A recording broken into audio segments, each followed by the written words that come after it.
Hello నమస్తే welcome to Sakshi cinema. నేను లిఖిత. కాలేజీకి స్టూడెంట్స్ వెళ్ళడం కామన్. అయితే ఒక పోలీస్ ఆఫీసర్ వెళ్తే అక్కడ ఏదో సమస్య ఉన్నట్లు లేదా తన వాళ్ళని పికప్ చేసుకోవడానికి మరేదో కారణమై ఉండొచ్చు. మరి స్పిరిట్ లో ఓ పోలీస్ ఆఫీసర్ కాలేజీకి ఎందుకు వెళ్ళాడో తెలియాలంటే ఈ సినిమా విడుదల వరకు వేచి చూడాల్సిందే. ప్రభాస్ తన కెరియర్ లో తొలిసారిగా పోలీస్ ఆఫీసర్ పాత్ర చేస్తున్న movie spirit. Sandeep Reddy Vanga direction లో రూపొందుతున్న ఈ సినిమాలో తిత్తి దిమ్లీ హీరోయిన్ గా నటిస్తోంది. ఈ మూవీకి సంబంధించిన కొన్ని కీలక సన్నివేశాల షూటింగ్ ఇటీవలే హైదరాబాద్ లోని అజీజ్ నగర్ లో జరిగింది.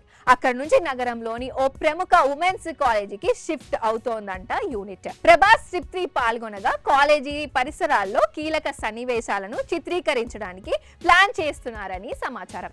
ఈ సినిమాను వచ్చే ఏడాది మార్చి 5న ప్రపంచ వ్యాప్తంగా రిలీజ్ చేయనున్నట్లు యూనిట్ ఇప్పటికే ప్రకటించిన విషయం తెలిసిందే.